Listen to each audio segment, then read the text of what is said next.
You're listening to the Options Insider Radio Network, the home of the Options Podcast. For more quality options programs, visit theoptionsinsider.com or search for Options Insider Radio Network in your podcast provider of choice. Listeners can also access all of our programming through our mobile app available in the iTunes and Google Play stores. Select programs are also available via live stream at mixlr.com/options-insider. That's mixlr.com/options-insider. Don't forget to follow along with your favorite programs and submit your own questions for the hosts at twitter.com/options, stocktwits.com/options, facebook.com/theoptionsinsider, or via questions at theoptionsinsider.com.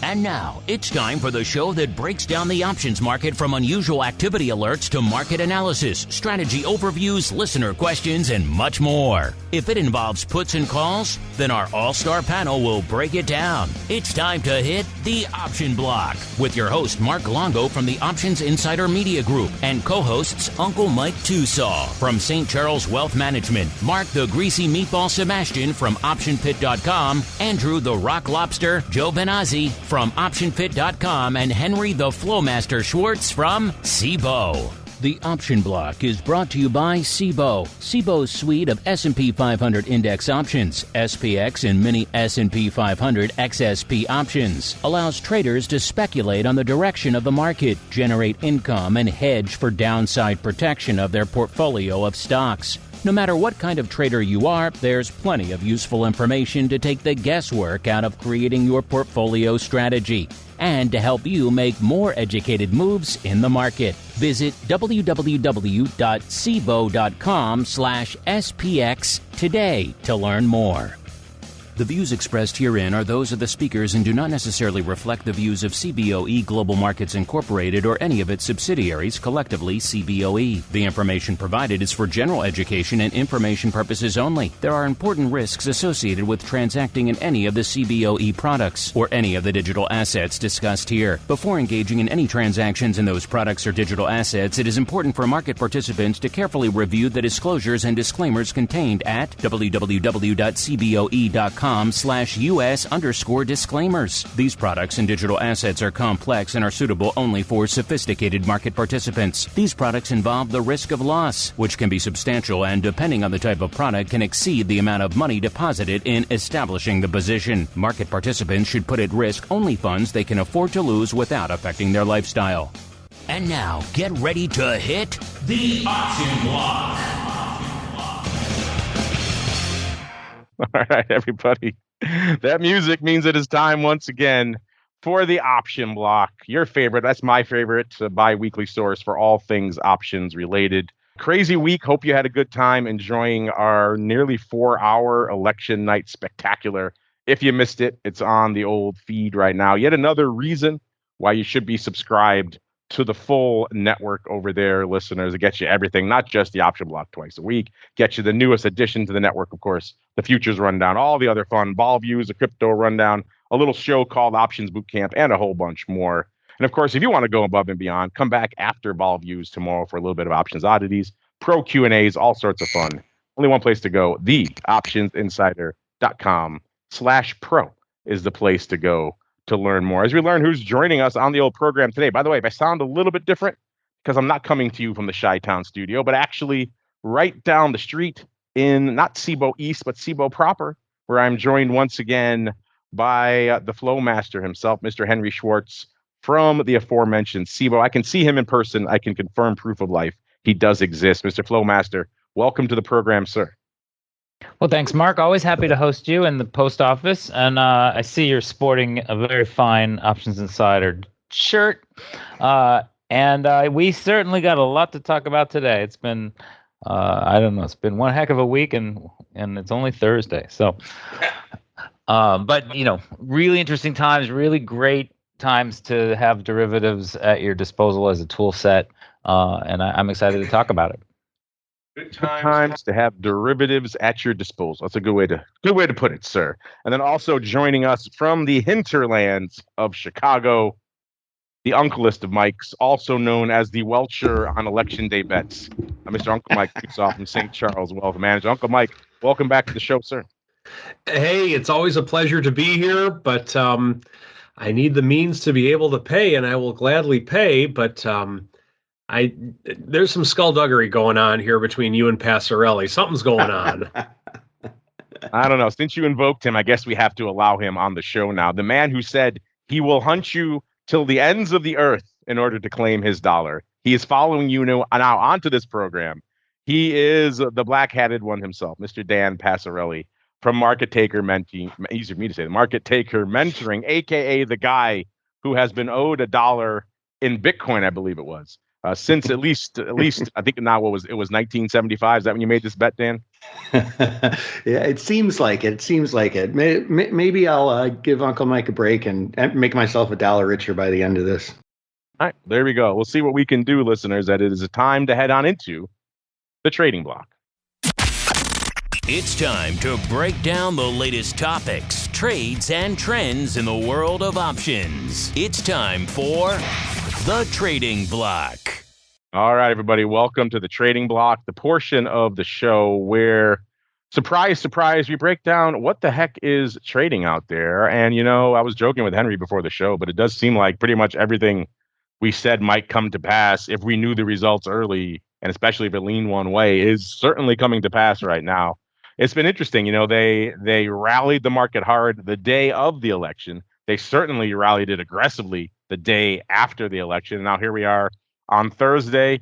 You think folks might be waiting for the Fed or something like that? Nope. Bit in the teeth again, listeners. S&P up about 0.7%. The Dow flirting with unched right now. It's the one kind of laggard out there. All right. And then we're getting NASDAQ up 1.33%. And that means VIX taking it on the chin. So if you had the fade vol trade in your back pocket, even with VVIX collapsing, you're still looking pretty good. VIX cash right now, 15.25 as we kicked off the show. Now actually ticked down a little bit, about 15.10. So that puts it down pretty much exactly 7 points from where it was just on the Monday show. When's the last time, listeners, we said VIX collapsed 7 points from Monday to Thursday? But that's where we find ourselves right now. VVIX also collapsing at a 90 as we kicked off the show, down a whopping 33 points from where we were this time last week. And I guess I will go in order of physical proximity this week. And since he's literally almost touching me across the table here, we'll go out now to the Flowmaster. Mr. Flowmaster, we missed you on the big election night spectacular. So maybe we'll start there. If you have any thoughts on just the maelstrom of activity that was going on the S&P, the binaries, everything else. And then B, what else is catching your eye in this complete vol collapse and market rally, sir? Well, yeah, I was busy watching the returns, I guess, on election night, but it's pretty great that that you were able to cover it live. I actually just put together as much data as I could in kind of the overnight session into, you know, after people had voted and the polls had closed. We saw almost 300,000 contracts trade overnight. 224,000 of that was SPX. Might be a record. I have to dig back. I know the record was around 200,000. So we also saw 58,000 VIX contracts trade and about 12,000 XSP. Most of that, there's kind of like a surge around 10 p.m. and then it gets quiet. And then around 2 a.m., 3 a.m., we really see it pick up again. You know, and I actually was able, I'll give you this, you can tweet it out. I was able to put the put and call volume in SPX against the implied SPX spot from the futures so that you really can see it's pretty interesting. It's led by puts for the first, 3 or 4 hours, and then the calls really start to take over, especially 2 a.m. And then at 7 a.m. So those overnight availability, you can trade it through. I know you can trade it through Interactive Brokers. I know at Fidelity you can trade it starting at around 7 or 8 a.m. Eastern time. So it definitely fills a need there. But I mean, just looking at where we are, I believe it was a toss-up going into the election. But people had been talking about what the Trump trade would be, and it was basically market could pop, especially energy and kind of the small cap names, better for those sectors than say technology, and also good for crypto, and pretty much all of that has actually happened. So it's really interesting. After trading for whatever 20 years or so, usually what everybody says is going to happen, doesn't usually happen because too many people are expecting that. I'll tell you, in this case, it really just feels like, we got what they said would happen. And yeah, this vol crush is almost exactly what everybody was looking for. We had quantified it at, 3, 4, 5 points in VIX, and, we're right back down to 15. Yeah, it's almost like you just dusted off the old playbook and just used it this year. You're sitting pretty right now. You're right. It is kind of crazy. We were talking about the binaries on the overnight show there, Henry. I know you've traded a few of these. You made an interesting point, at least on the Forecast EX products. You can't just come in and if you're long that, you can't just hit the bid with Trump 99, 98 cent bid, whatever the case may be. You actually have to buy the no to effectively exit it. There's no real selling on that exchange. Is that correct, sir? Yeah, it is really interesting. And I did trade a little bit just to kind of experiment. And actually, it's, I guess I instead of, doing my homework and reading the specs, I just make the smallest trade possible. But what was really interesting is I started out with a small Harris trade when I saw it dip about a week before the election. And what's interesting is when you go to close the position, and you are allowed to close it, it actually walks you into a buy of the opposing side, which to me, in the options world, we talk about if you're long a call spread and you want to lock it in without exiting the call spread, you have the option of buying the put spread and boxing off the trade. And in a way, that's how Forecast X handles it. In fact, I listened to a Petterfee video, and he specifically talks about it as a buy only exchange, which I think must simplify the mechanics a little bit, because you're never really letting somebody hit a bid. They're just always buying something, and then they do net you out, and I believe a day later you kind of you cash out. So it's not that they're holding both sides for the rest of the term, which is what I actually thought initially. Really interesting, and yeah, I mean, I heard Robinhood talking on Bloomberg the next day. They said they'd traded $400 million worth of election contracts, which actually all of the Robinhood contracts go into Forecast X. And this is pretty significant. Now, it'll be really interesting to see, now that the election's passed, if people take advantage of there's a lot of other contracts offered on Forecast X, including you can bet on debt levels and CPI out. I saw something that went all the way out to 2028, which is really interesting. And I was thinking, like, why would anybody tie up money for 4 years on a trade? But actually, similar to a futures contract, Interactive Brokers at least pays interest on the carry. So you're not really out of pocket. You're really parking the money. And if the contract goes in your favor, you actually get interest on the gain. So it feels much more like a futures contract than anything else. And the simplicity is pretty beautiful. So, we're really kind of studying this, trying to figure out how big the market is. It's an interesting mix, because right now you have this fragmented mix of, Kalshi and Forecast X and poly markets. Poly market. Yeah.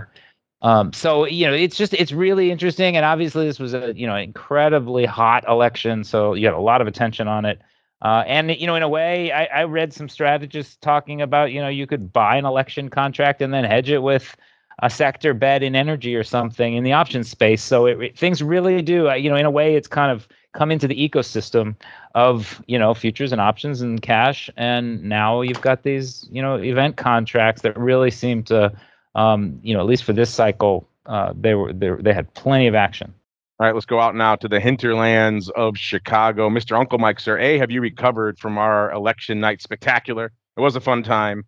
And then B, what's catching your eye? It's certainly been Uncle Mike territory ever since the elections.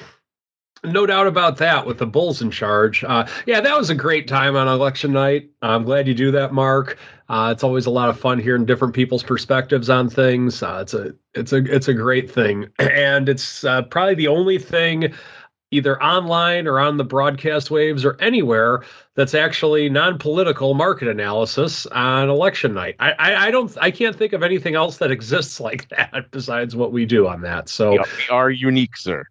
it's really neat to be a part of something like that. So with that being said, I was hoping that we'd see 6,000 by now in the S&P. So I guess I had some higher aspirations just when we were up over 100 yesterday, right at the open. I was thinking maybe we had a shot to get to 6,000 by the time of the Thursday show. That obviously did not happen, but we do have Fed news coming out here at the end of the show. So maybe by the end of the day that we'll get some type of Powell might say something in the press conference that might make the market go up. So we'll see. But either way, the bulls are firmly in charge right now. And I'm not sure that it's necessarily good that it's going up, in that you could argue on the one hand that the reason that the market is going up is that there's inflation might be coming due to the Trump policies coming in, because let's face it, he's not shy about spending money. Neither is the other party, by the way. But that could be something that could be of concern, because with that, we're not really getting, even though we are today, we're not really getting major rallies in bonds by any means. And so that's something to where we'll definitely be keeping an eye on that. Bonds are rallying today, and that we have the 7 to 10 year and IEF up 0.7% on the day. So yields are going lower, and it'll be interesting to see if this is something that is baked into what the Fed's going to say today, or if it's something that it might react in a different way based upon what the Fed may or may not say. So that's something that, not to steal from around the block, but that's something that I'll definitely be watching with bated breath, of course. Some individual names, of course, NVIDIA is up 1.5% on the day. I believe that's actually the world's largest stock now. It's actually surpassed Apple, I think I read somewhere. So we're getting some movement there. JP Morgan, that has just been on a tear since the election, or at least yesterday it was, but now it's kind of coming back to normal a little bit. But just with the movement that JP Morgan has had, that's something that definitely has been catching my eye whenever you have a stock like that gets that type of movement. And that the day after the election, it actually went from, just looking right here, we went from the low 220s to 248, and then now it's back down to 236. So the banks apparently liked the results of the election, or at least JP Morgan did, from what we are seeing. So that's what's lighting up my tape today. A lot to talk about, and exciting times. Exciting times indeed, as we now turn our attention to the options mecca known as Frankfurt. Everyone, forget Chicago. They all come down to the hinterlands of Frankfurt to learn in the MTM, what do you call it? The MTM studio, the MTM Global HQ, sir. Mr. P, sir, what is catching your eye in this pretty crazy post-election market, sir? Oh, Mark, there's a number of things, and yeah, it has been really interesting. I actually kind of want to start off piggybacking on some of each of these gentlemen just said. To add an interesting industry to some of the ones that Henry listed out, there's a stock out there, GEO, which is GEO Group, which apparently is private prisons. One of the Flowmaster's favorite names. He said it on this show many times. Oh, okay. So, yeah, that is another one benefiting from the Trump election. And holy moly, I talked about that one the day before the election, in a webinar. Actually, no, the day of. And I was really, really surprised that it took off to the extent that it did, Wednesday morning. And it's getting some follow through. And so what people have been asking me now is, what do you expect to happen with some of these Trump trades, like the banks and, energy and crypto and geo here? And I think in all likelihood, they continue for a while, because, he's been elected for 4 years. He hasn't gotten in office yet. So it's the policies that, would create value for some of these companies. So, you don't want to work against that trend. Now, something interesting that Uncle Mike said too is touching on inflation. Like, I think a lot of people don't think about this, but inflation is good for hard assets. like, to me, the best way to think about inflation is like the price of the assets really don't change. The value of the assets don't change at all. It's just that the US dollar becomes worth less. It takes more of those dollars to buy those same things. And so when companies in times of inflation, they are more able to raise their prices, which means that when they announce earnings, they're making more dollars. So not necessarily really selling more units or anything, and maybe they are, maybe they aren't, but they're taking in more dollars, which just in dollar terms makes the value of companies in general more expensive. It's inflation is bullish for the market. And, we think in terms of, as humans, we think in terms of black and white, good and bad always. Inflation is, generally speaking, bad for individuals, but that doesn't mean that there's things you can take advantage of in inflationary times. So that's my 2 cents. And pro-inflation, he says. Send your hate mail to Dan at markettaker.com. Don't forget the second T for theta there, listeners. Let's see what's popping off here in the rest of the market in this very wild second half of the week here, listeners.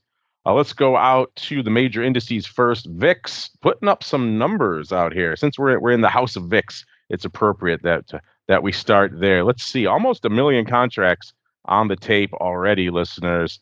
About 943,000.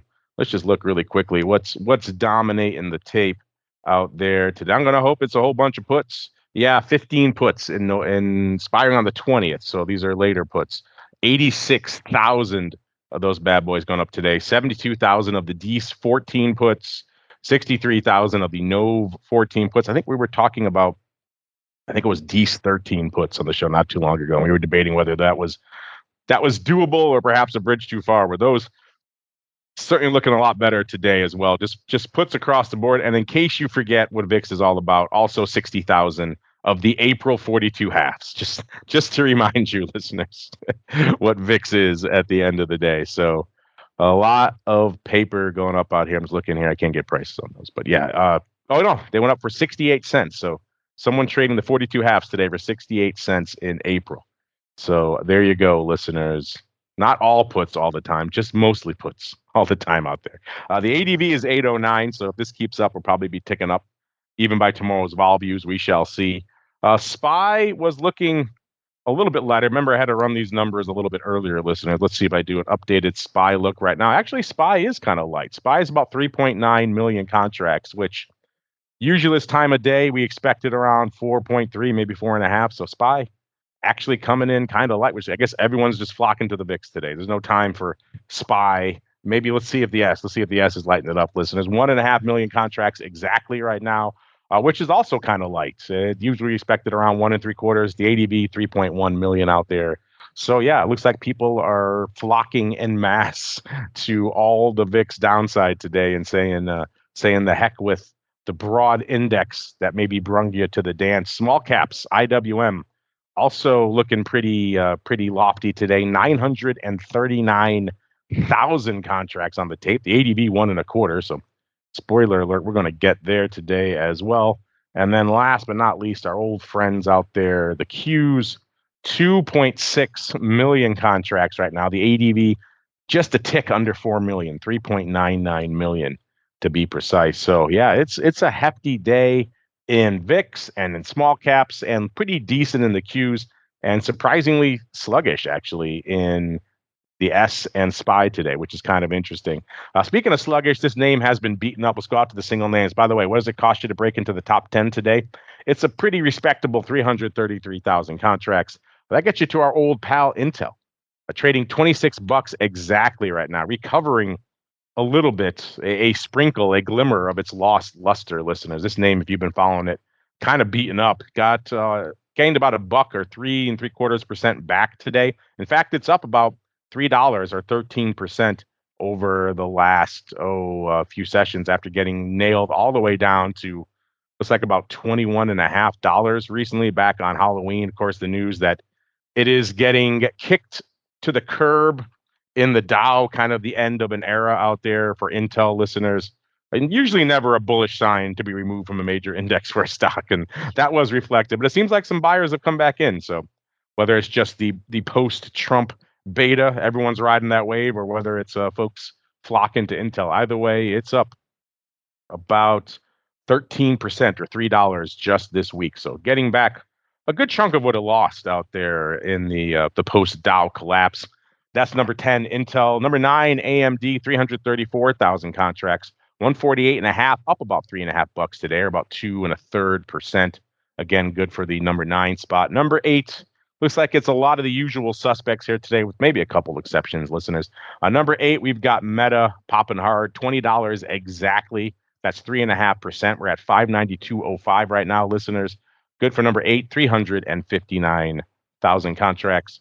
Number 7, this is the interesting one. This is probably, we said everything's playing out almost like the textbook. This might be the one name that is bucking the trend, because we were joking earlier, listeners. DJT, it's a binary, right? It's 0 or 100 after the election. Well, it's after the election.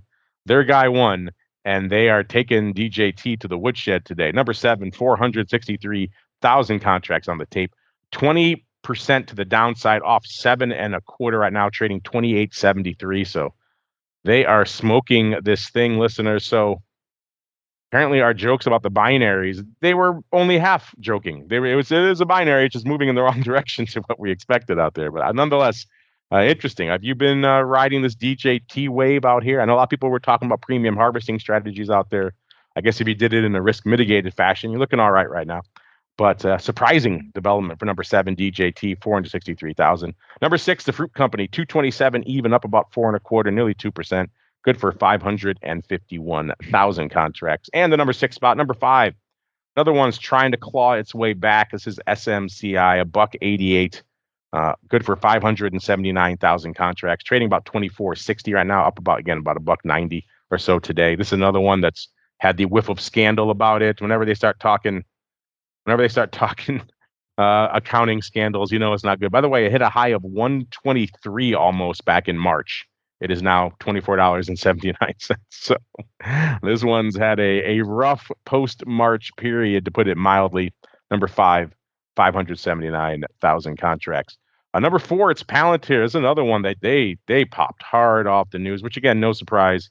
A good chunk of the ticket linked to the Palantir crew over there, and also obviously other things driving it as well. It was $41 on Monday, got up to 56, almost 56.5. And then now coming back down a little bit, giving back some of that off of $1.13 or 2%, excuse me, trading about 54.30 or so right now. Good for number 4, 685. Doesn't seem like that long ago I was getting run over selling 8 puts in this name. So yeah, the worm has definitely turned in Palantir. Number 3, the Amazonians, 209.85, up 275 today, or about 1.33%. Again, good for number 3, 713,000. So Amazon getting a nice little pop out there today. I'm looking to see. I don't see any big news outside of more buyers and sellers out here, listeners. So, yeah, Amazon putting up some numbers out there today. And then number 2, number 1, probably what you'd expect. Tesla, number 2, 2.08 million. Again, obviously feeling the largesse of the post-Trump victory. 297, pretty much 10, up about $8.50, nearly 3% again today. And on the week, it's up a whopping $45 or 18%. That's after it had that big rally already post earnings. So this one's had quite the run. It was 213 back less than a month ago, October 23rd, and then it rallied to about 270 after the earnings. They took it back down to 242 heading into the election, and now right back up to nearly 300 right now, listeners. And then number 1, you know what it is? It's Nvidia. Almost 2.25 million. So actually pretty light volume in Nvidia today as well, which is kind of interesting. 147.70, up about $2 or about 1.4% out there. Let's see what else is catching our eye out here. Obviously, people have maybe looked past earnings for a little bit, but now we're back. Monday we had Marriott and Palantir. Tuesday we had Portillo's.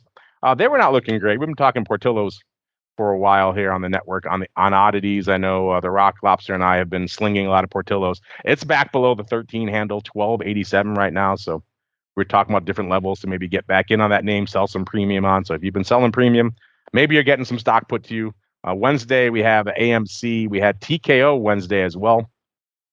They're one of their higher ups speaking at the Trump rally afterwards, which was kind of interesting. Thursday, Moderna. DraftKings, Rivian, and Duke Energy, aka the Duck. Let's look really quickly, see if we got any hot earnings moves we can sink our teeth into.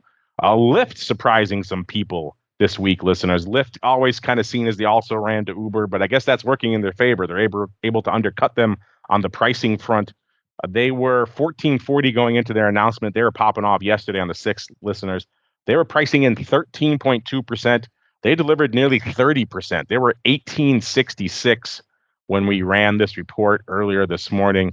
Let's see where they're hanging out right now, listeners. Lyft right now, 1770 up 330 or about 23%. So given some of that love back, but still impressive outperformance, almost 3x on their straddle from a vol perspective. Let's go out to Match Group yesterday after the bell as well. 3788. They're obviously the purveyors of all online love. They own most of it. They're expecting 7.4%. They delivered nearly 16% to the downside. They were trading a little bit shy of 32 when we ran this report earlier this morning. So apparently online love not delivering the way it once was. So there we go. 2 for 2 there, listeners. Outperformance out there. Let's look really quickly and see a couple others here popping off. Let's go. We're just joking about the Duke. Let's go out to the Duke, aka the Duck. This is today before the bell. Duke Energy 113.63 is where they were trading. They were pricing in 3.1%. They delivered about 2.6. So pretty much almost exactly in line with their numbers. And let's go see why. Oh, Wolf. You want to go to Wolf too? Remember that one? That one, yeah. Did they have earnings recently here? Today. They had them today? Oh, well, we will get there as well. Oh, you're right. The Wolf. 6 after the bell. There we go. The Flowmaster reminding me. They were at 1371 going into their announcement. Good old Wolf Speed, aka Cree light bulbs. The best name ever for an old crappy product. Oh my goodness, you're right. They were pricing in 15.4%. Apparently, Mr. Flowmaster, all is not right in the land of the Wolf. The Wolf is not running as speedy as it once was, sir. 1048 when we ran this report. My goodness, that is serious outperformance. Let's see. They're pricing in 15.4%. They delivered 23.6%. Let's see where they're hanging out right now. Oh my goodness, 894, off nearly $5 or 35%. Oh my goodness, Mr. Flowmaster, why don't we buy puts on the Wolf? What are we doing?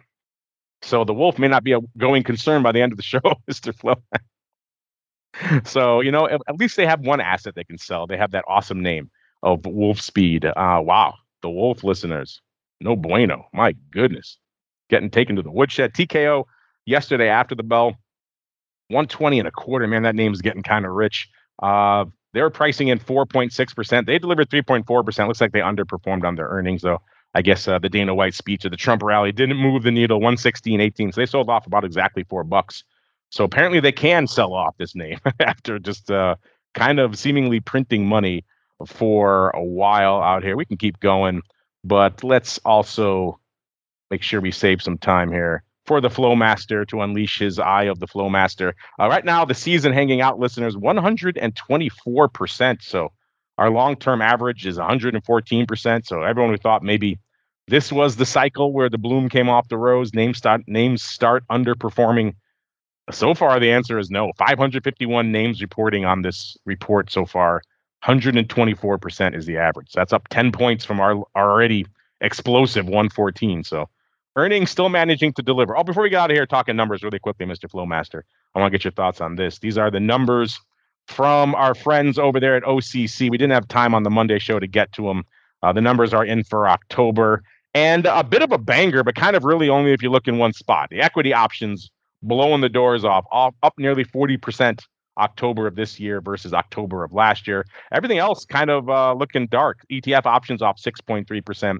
Index options off 7.9%. Futures off 33.1%. But still enough increase in the equity options to lift the overall ball up 13.3%. And the total volume to 1.1 billion. So any month with the B, Mr. Flowmaster, it's got to be a good month, even if some parts were a little light, sir.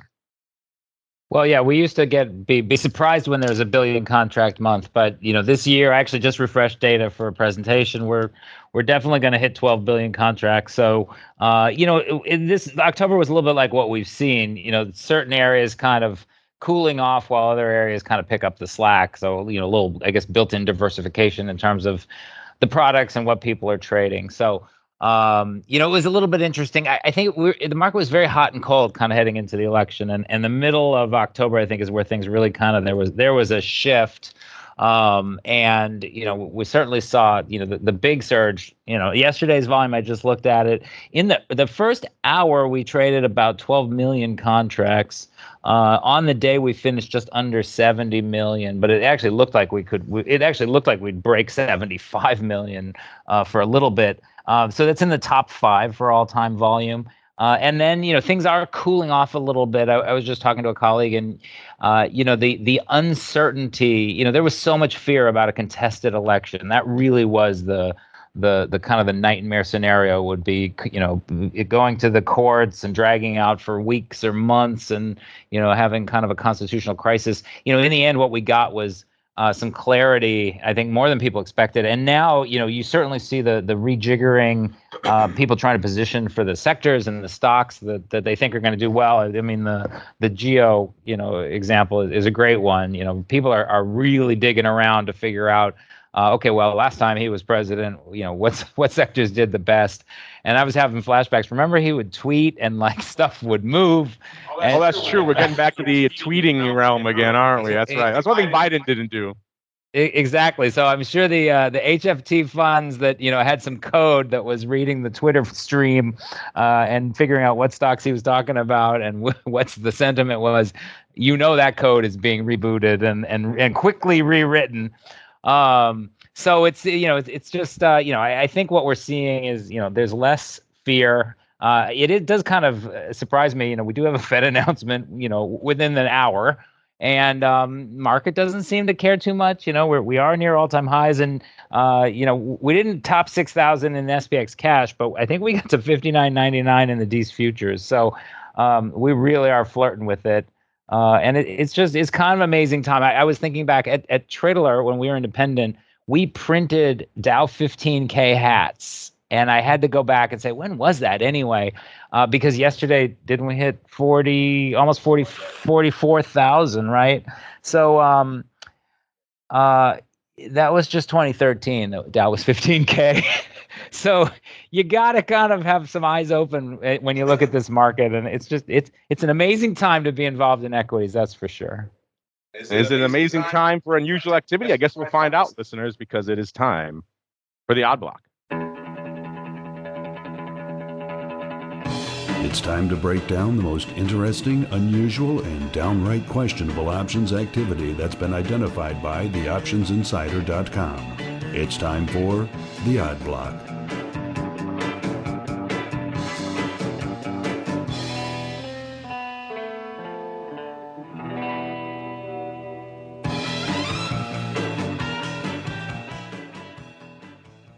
All right, everybody, welcome to the Odd Block, the portion of the show where we go weird, we go wild, see what's lighting up our tape out here. And it's the Thursday show, so that means we unleash the eye of the Flowmaster. We'll also get the black-hatted one's take on some of these trades as well. Let's kick it off. What did the Flowmaster spot today? Actually, we were just talking about this one before the show, Mr. Flowmaster's Wells Fargo trading $70.42, off a little over $2 today, or about 3%. So you might say they're getting shellacked, but they've actually been looking pretty good over the past 5 days. They're up about $5.50, even with today's sell-off. That puts them up 8.5%. And on the year, let's see, they've gotten as high as 74.25. So that was pretty much during this most recent blip. It's pretty much this year has been almost straight up. They're up nearly $30, $29.50, or 71% just this past year. So I guess forget AI, Mr. Flowmaster. All you need to do is be long some financials. In particular, it seems like somebody you spotted really went deep on the Trump trade, in particular in Wells Fargo, sir. What did you spot? Well, so yeah, it really was so interesting going into the election, because you had polls saying it was a toss-up, and then you had the betting sites, saying no, it was pretty lopsided for towards Trump.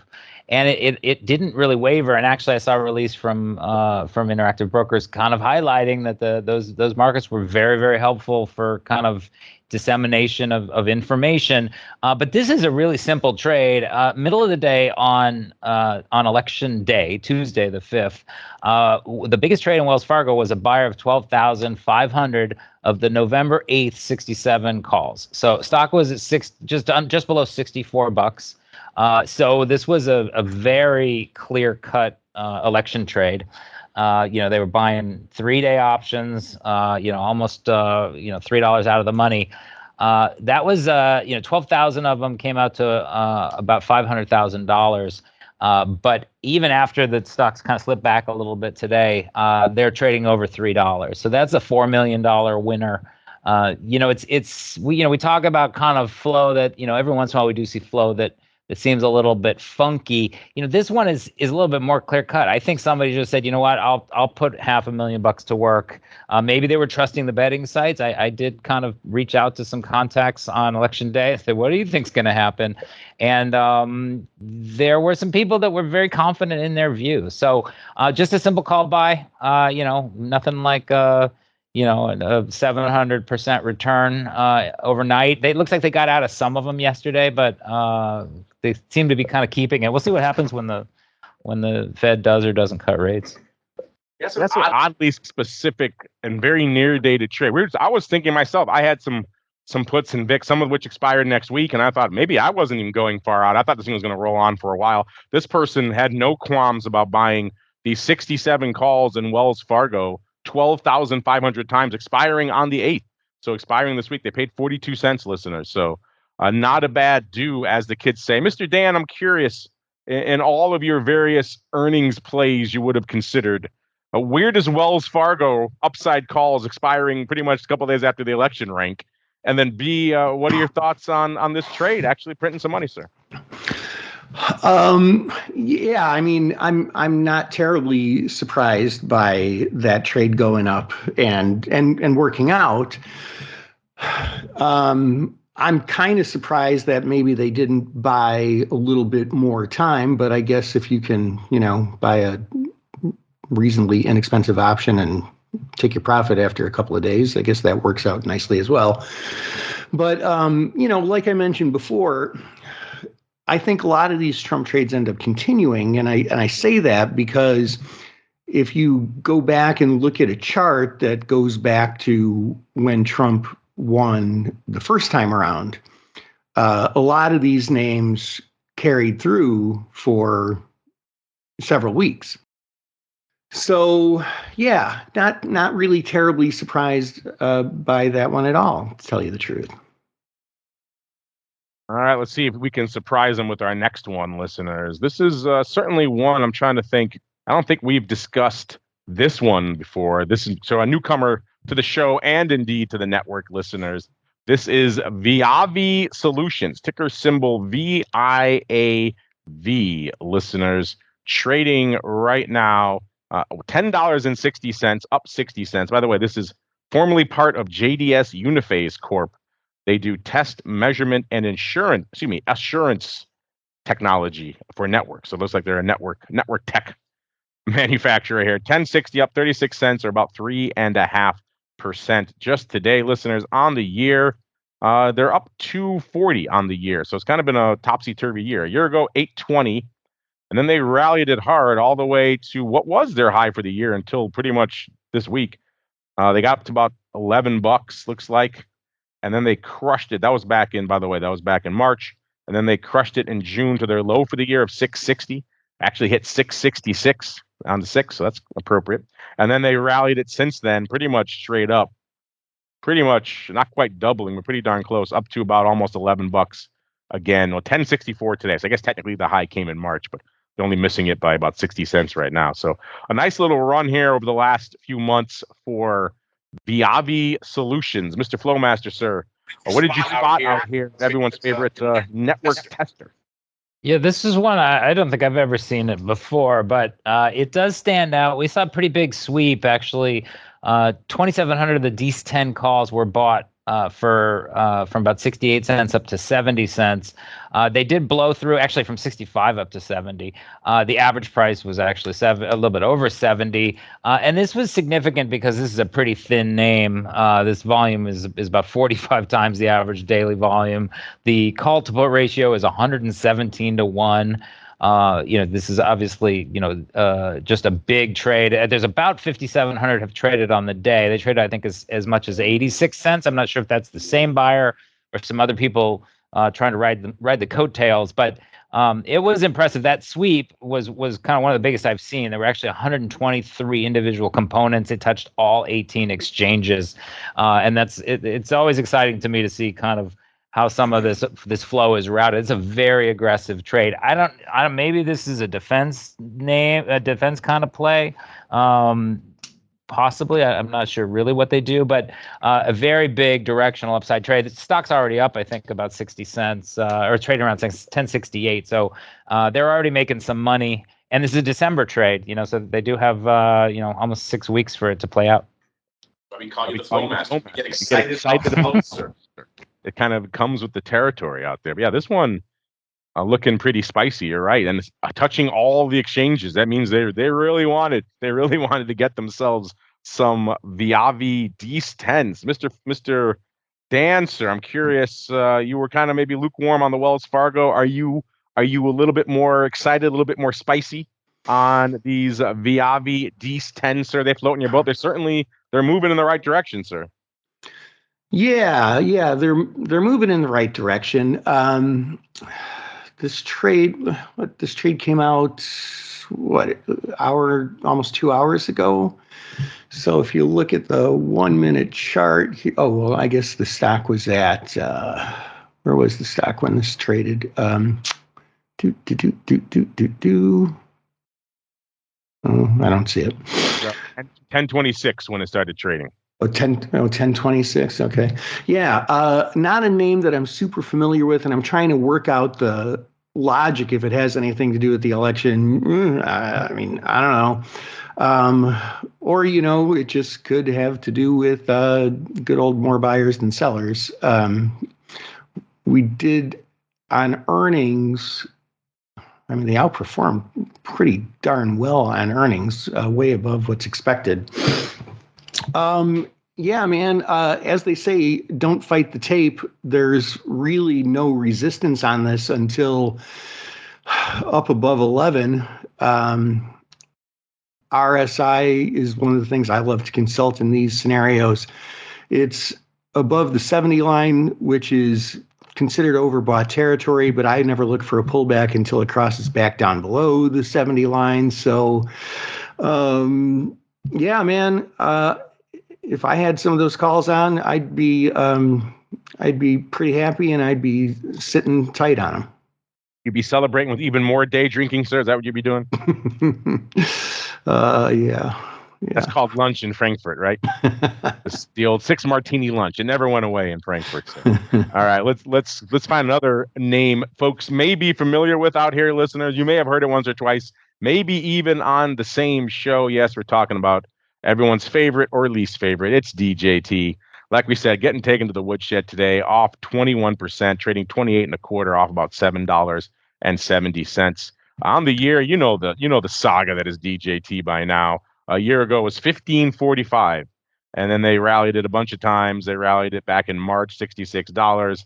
Took it back down to the woodshed, $22, right back up $55, all the way down to looks like 12.15 was the low in September. And then, of course, the wild roller coaster it's been on of late, getting up to about $51.50 in late October before they smoked it yet again. Mr. Flowmaster, I know you've been kind of crunching the numbers out here on all things DJT. It has been quite the wild ride. What you got for us, sir? Well, yeah, I actually did dig into the. I made a little trade in there, and it was DJT, just like GameStop in 2021 and AMC. It's an incredible kind of teaching example of weird things that go on. Right, we saw implied volatility go from about 150 up to 800 heading into the election. Crazy. I actually used ChatGPT and some Cboe volatility data to basically turn the vol skew, which was crazy to begin with, into kind of a distribution. And what I saw going into the election was a 24% chance of a 50% jump and about a 12% chance of a 50% decline. So it's almost like you look at that and the option model really doesn't quite get it. But the one thing that kind of the smart traders that I know, the dumb traders I know don't trade anymore, but the smart traders I know, when they see something trading for 800 vol, they usually are attracted to sell something. And so in this case, the company doesn't have any value as far as a business, right? But it obviously was a proxy for the election, and there was a lot of interest. I sold some puts, really with the feeling that even if it fell 50%, and I think it was around $35 into the election, that volatility would still collapse. But what's interesting is one of the biggest trades I saw was a 70 strike call seller out, I believe, like the December 6th weekly, like nearly 12,000 times around $3.50. $3.50. Wow. 70 strike. Wow. And they also did fine, even though the stock was pretty whippy, was above 40 yesterday for a while as well. So, that's obviously, the truth is that's kind of an infinite risk trade, right? And to sell us that size, we're talking about a kind of a deep pocket institutional trader. But they did fine, and it'll be really interesting to see. I mean, keep in mind, unless they change the rules, which is certainly possible, he has to divest a lot of his investments, including DJT or something. So maybe Elon will come into the mix, and I don't know. I think nobody knows, and so I think people will still be very carefully kind of trying to take some tactical positions in DJT options, but it's a wild ride, and I actually put a chart into our notes. From 800 vol, it's kind of come back to about 170 vol. So still crazy, still definitely looking for some big moves, but nothing like what it was kind of lining up for going into the election. You just explained why he's been hanging out with Elon all this time. He wants to unload DJT to him when the time is right. Now it all makes sense, Mr. Flowmaster. As we keep going, we're coming up against it. Let's check out some of our election week polls with a real quick mail block, listeners. It's time to take your seat on the All-Star panel as we read your emails, tweets, Facebook messages, website comments, and much more. It's time for the Mail Block. All right, welcome to the Mail Block, the portion of the show where you folks take the reins, and a lot of times we shine a light into what you folks are thinking on a variety of issues, like we did this week. It was election week. Things were flying fast and furious. We talked about a lot of trades that caught our eye, including on the Monday show, listeners. We talked about someone scooped 100,000 of the 17 puts in VIX expiring on the 20th. They paid 85 cents, and it wasn't a cheap put, obviously, but at the end of the day, I think they're looking pretty good. We asked you folks, are you a buyer or a seller at that level? And you said overwhelmingly, pretty much exactly 2/3 said you wanted to buy them, and 33.3% said you wanted to sell them. One of our pro members chimed in, Age Delaquare, said he would definitely not be selling those. So I guess that makes him a buyer, he said. So there you go. Yeah, you got to be courageous to sell those, I think, in this environment. Speaking of selling things or maybe buying things, we also talked about a size put spread on Monday in BITO. It was the D's 1575 1315 put spread. It traded 100,000 times for 63 cents.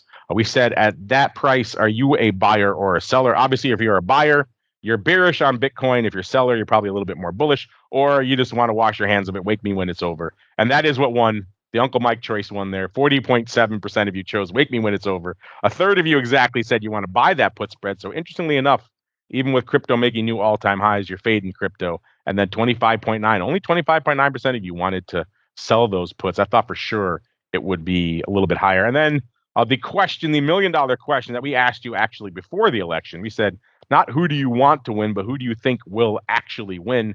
And you folks were right on the money, 74.3% saying Trump, 21.8% saying Harris, and 4% going the Brewster's Millions vote of none of the above. Mr. Uncle Mike, sir, what are your thoughts on all three of our questions of the week? I can't remember if you were a buyer of those puts on Monday or not for 85 cents in VIX, but it sure seems like they worked out. I know you're going to fade the hell out of Bitcoin, so I guess you probably want to buy that put spread in BITO. And our listeners also pretty early on the Trump train as well, sir. Yeah, I think that listen, our listeners and the market are both very savvy typically, and our listeners definitely nailed it with election prediction. I couldn't resist. I probably would have picked none of the above with it because, hey, Brewster's Millions is a great movie, and that's probably it's really something. And I probably would have been a buyer of the VIX puts in that regard, just because of the fact that I was just hopeful that no chaotic bad stuff would happen, and no chaotic bad stuff did happen. So that's always a good thing. So that's kind of my take on it. And kudos to our audience. In honor of Brewster's Millions, we should have a none of the above option on every ballot going forward. I think that just makes a lot of. Imagine the turnout for some of these elections if they could vote none of the above. All right, listeners, and it's time for us to keep on rolling into our final segment. It is time to go around the block. It's time to tell you what we'll be watching on our trading screens until the next episode. It's time for Around the Block. All right, welcome to Around the Block, listeners, a portion of the show where we tell you what we're keeping an eye on until our next show on Monday. And normally this is where we tell you it's all about the Fed, but it does seem like the big event is behind us now. It doesn't seem like anyone is really paying a ton of attention to the Fed. Powell and ilk have kind of been left to their own devices. We'll find out any minute what they're up to. So that is certainly something to have on our radar. But Mr. Dan, it does seem like the market is kind of having a collective exhale, a collective sense of just relief out there that we're not disputing this thing all the way to January. So what is on your radar now for the rest of the week into next week, sir? Basically, Mark, I'm looking for what happens when the dust settles. We had a major move up here in the market in general and in a lot of names. And, that could be warranted, but it could be a little overdone. Some of the Trump trade stocks, like Geo is one that I have a position in. And then just some of these other ones that have had some really big moves, I want to monitor them and just kind of see how some of these things play out. Another stock that I'm watching closely, which ended up being a good benefactor of this, is Arch, ARCH, which makes metallurgical coal and coke, I believe, for steel production. So that one has really gotten a lot of wind in its sails. So those are the things that I'm watching. Love your coal, sir, with low sulfur content. It's the hot thing, all the rage with the kids out there these days, sir. That's what I hear, at least, around the playground these days. Can't get enough coal. Mr. Uncle Mike, same question for you, sir. What are you keeping an eye on? Does anybody even care about the Fed anymore, sir? I care about it. I'm going to watch it and want to see what happens with it, because stuff can happen. Who knows? That they might say, okay, the election's done. Let's lower rates by like 2 full percentage points, and just because we can. You never know. So I'll definitely be watching it. And then just to add to what Dan says, wanting to see what happens once the dust settles, and hoping for 6,000. We could see it. Trump threatened to put himself or someone else on the Federal Reserve, or at least he wants more say, he said, in the rate decision, it sounds like, going forward. So if he has both houses of Congress as well, it'll be interesting to see how that shapes up over the next 4 years as well. Mr. Flowmaster, sir, the last word is yours. What are you keeping an eye on? And do you even care about the Fed anymore this week, or are we all done? I do care about the Fed. I think it is a little interesting. They've always been very professional over there. So we'll see. Maybe it's the last thing that Jay Powell gets to do. But I saw they just cut rates, I think, in Europe yesterday. So the Fed today, I think there's a chance we get a little action there, just because I think people have taken their eye off the ball. And then there's a few earnings around the corner. What was I just looking at? Some of the gaming names next week. I think Cisco also is next week. So, just kind of, I think mostly I'll try to be quantifying what people are rotating into, as things shake out. I think it'll be very interesting to really map out where we are. And I would remind everybody, we are up 22, 23% year to date in the S&P. It's been an incredible run.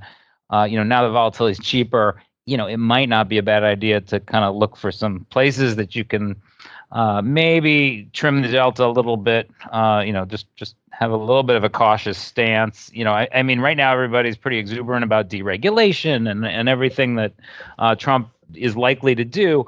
But a few days ago, literally a few days ago, we had a decent sell-off because there was concern about the national debt. So that'll probably come back, because it is something that I think some very smart people are concerned about. And after with like I said, with this, with the market up from 15,000 to 43,000 in the Dow, and SPX. Also seeing kind of similar. Actually, I think the SPX even outperformed the Dow. I think it's time to be a little bit careful. All right. And on that cautious note, listeners, that is going to do it for us on the option block this week. Before we go, let's go around the horn one last time. Let's go out first to the magical hinterlands of Frankfurt. Mr.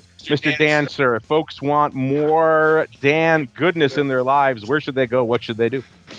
Sure. Make your way on over to markettaker.com, 2 T's in a row. And, you can join free. You can access our chat room for free right now. And I'd love to provide anything I can to you. There you go, markettaker.com. Don't forget the second T for theta, listeners. And then also joining us out there, Mr. Uncle Mike. So where should folks go? They want Uncle Mike goodness. Well, a couple places. First off, check out my website, stcharleswealth.com, if you're looking for a financial advisor who is not afraid of the option product. And also follow me on Twitter, at Mike Tosaw, Tosaw. I try to put out a lot of content.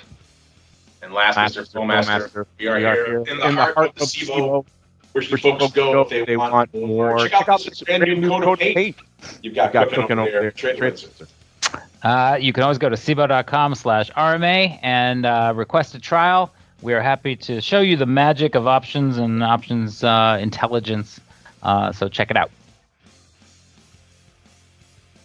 There you go, listeners. Check it out over there at cboe.com/RMA. That will do it for us on the option block today. That also will do it for us on the futures rundown. If you're listening, on This Week in Futures Options. If you're looking for that one, that will be hitting the feed almost immediately after this show if it hasn't done so already. So stay tuned for that. A little bit of a pre-record on that one today so I can get down here and do all the live recording with the Flowmaster here. Back again tomorrow, noon Central, 1 p.m. Eastern, to talk all things vol. I got a feeling we're going to have a little bit to talk about on the show this week, so make sure you tune into that one. And then we're back one final time for you pro folks here with a little bit of the old options oddities. Then we all get to rest up for the weekend. It's been a long week, listeners, and we're back again next Monday, another episode of the Option Block.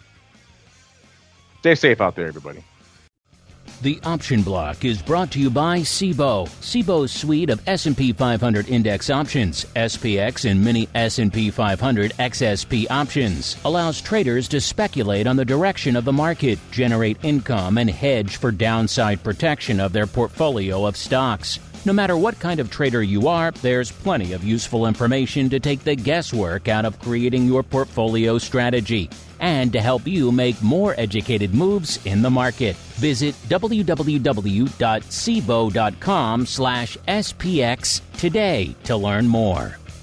The views expressed herein are those of the speakers and do not necessarily reflect the views of Cboe Global Markets Incorporated or any of its subsidiaries, collectively Cboe. The information provided is for general education and information purposes only. There are important risks associated with transacting in any of the Cboe products or any of the digital assets discussed here. Before engaging in any transactions in those products or digital assets, it is important for market participants to carefully review the disclosures and disclaimers contained at www.cboe.com/US_disclaimers.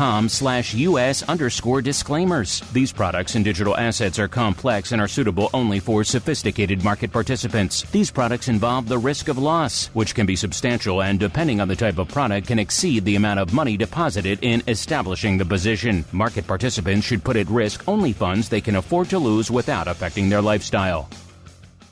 You're listening to the Options Insider Radio Network, the home of the Options Podcast. For more quality options programs, visit theoptionsinsider.com or search for Options Insider Radio Network in your podcast provider of choice. Listeners can also access all of our programming through our mobile app available in the iTunes and Google Play stores. Select programs are also available via live stream at mixlr.com/options-insider. That's mixlr.com/options-insider. Don't forget to follow along with your favorite programs and submit your own questions for the hosts at twitter.com/options, stocktwits.com/options, facebook.com/theoptionsinsider, or via questions at theoptionsinsider.com.